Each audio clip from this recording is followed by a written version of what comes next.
right. Oh, there we go. Let's get you in the shot here. Here we go. All right, guys, we got Master Sergeant Mullen. Cool. All right, so Master Sergeant, let's talk, first of all, most important, okay? Ranger Hall of Fame. Wow. Okay? Just inducted. It's gonna happen. Yes. All right. Yes. What's the date? The date for the Ranger Hall of Fame induction is 24th July at 13:30, which is 1:30 p.m. at Fort Benning, Georgia, over at Building 4. It's doing the Ranger Rendezvous. The week of the Ranger Rendezvous, this is when the Ranger Battalions for the regiment are there.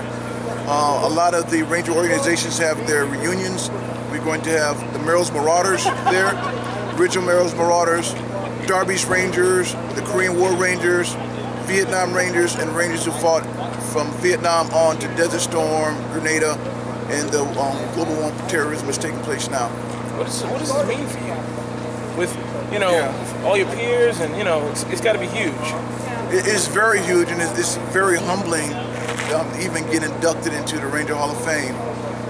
In the Hall of Fame, you have Medal of Honor recipients, some of the greatest warriors in special operations in history are inducted into the Ranger Hall of Fame.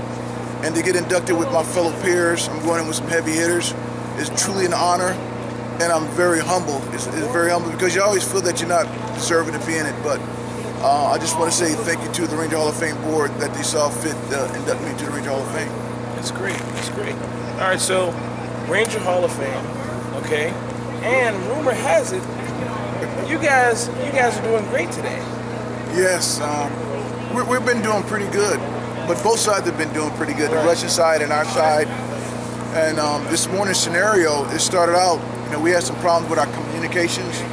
And when you get guys from different, backgrounds and stuff together, you're gonna have this confusion and stuff. But just like a football team at halftime, we made our adjustments during lunchtime, and we came out a lot better. But when you're fighting in a mount site like this, things can change at a moment's notice. A moment's notice. How has the site's changes affected your game plans? A lot of the cover is gone. There's a lot of demoing been done. Right. Some of the areas that we had access to before, they're gone. They don't exist anymore. Has that changed the plan at all? Well, you make slight changes to the plan. It's part of your troop leading procedures, right? So we take a look at it. Some of the troops had a chance to walk it. So one area with a lot of boxes, okay, we got to use a lot of speed in clearing this room. So, your violence of action is going to take place, right? So that means you just can't stay and get bogged down into these long-range battles and stuff. You got to move quickly and swiftly, because a lot of times, within the first 45 minutes to an hour, that's when you're going to make most of your gains. Because after that, is when you start getting into the slog, you start turning into what you call a BB fest. Right. Now, I'm on the Russian side. You guys won the first scenario. Right. And just so guys understand, you guys won the first scenario. That pushed the Russians out of position. So the Russians now had to retake from outside. Right. And it's just, I want guys to understand, they don't think it's some, it's random. They won this morning, and that's why the Russians were where they were. Right. Okay. So let's talk about any monkey wrenches that the Russians were able to throw into your plans. Any things unexpected. Is whenever I go up against Igor, Igor is a tactical challenge because Igor always think outside the box. And I always tell my leadership and chain of command, like, expect the unexpected. Because Igor, he uses what you call fence, right?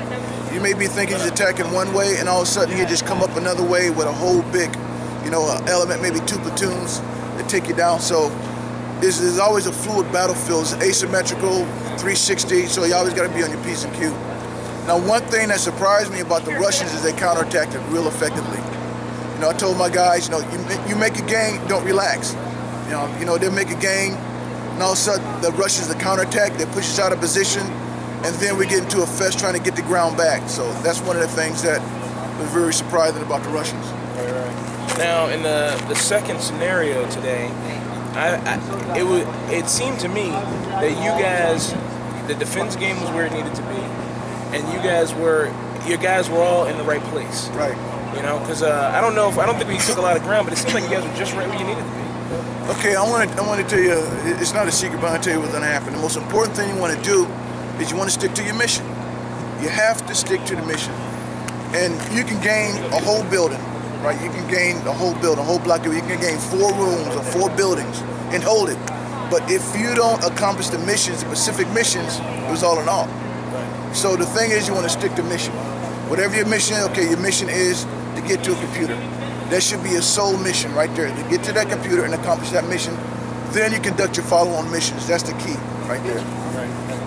Now, the class system, how did that change things for you? Did it make it better? Did it make it worse? It just shift the game a little bit? You just adapted? You know, do you think it's a good addition to these line clause games? The class system? Yeah, with like the medic, the EOD, every squad having an EOD, every squad having what's the other guy? I can't think of it. You know, but there's a medic, there's a EOD, technician, and there's a technician. How did that change the dynamic for you, though? No, I really enjoy it. I like it. You know, because in real combat, you have your technicians assigned. You have what you call attachments and detachments. For instance, you may have a dog team that's attached. You may have a sniper team that's attached to you. So you as a leader have to know how to utilize these assets, these attachments that you have for you in order to accomplish the mission. I like it. Right, okay. You know, because you have these guys, their main sole mission is your technician is to do that while you cover security, right? Your bomb tech, his job is to go in there to place that bomb while you put security for that guy. So I like it. So it gets you to thinking a lot more, and plus it tests your leadership skills too as a leader. Okay. I'm gonna ask you one more question, and just because I really like your opinion. Right. Now, in the time that I've been playing Airsoft, I've seen a change in the style of play. Oh wow. Okay. Now, today it seemed like to me there were more teams moving tactically, doing the right things, giving rear security, thinking about rear security. You know, John told me he noticed it. You know, I noticed it. I mean, we were doing it on my team, but it seemed like you would see guys that I would think, oh, these guys is their first game, and they were giving each other security, and they were 360 degree. You know, they were covering each other and pulling a lot of medic work. You know, in a previous game, guys would just, oh, he's dead, just leave him. You know, guys were actually, you know, you could always find a medic. It was amazing. Did you notice that? Yes, I did, absolutely. I've been doing this for going on for 10 years. And from when I first started doing the Airsoft until now, the tactics, the techniques, the equipment is phenomenal. It seems like every year it's getting better and better. You have a lot of teams that have prior military in it, and plus you have teams that go to these games, right? They used to plan with each other, that they developed their own SOPs. And so they know to cover rear security, they know how to move as a fluid unit in phase. And a lot of guys are studying, they're learning their tactics. Big difference on the battlefield. Absolutely. Absolutely. That reminds me, tomorrow I'm going to bring my Ranger handbook for you to see. Okay. Okay? It's a nice little beat up Ranger handbook. I've been looking at it. Right. You know? All right, sir, I appreciate your time. Cool, thank you. We'll talk to you tomorrow, okay? All right, hey. Wish you luck. March or die. March or die. There you go. Mad Max approved. Thank you, sir. All right, thank you.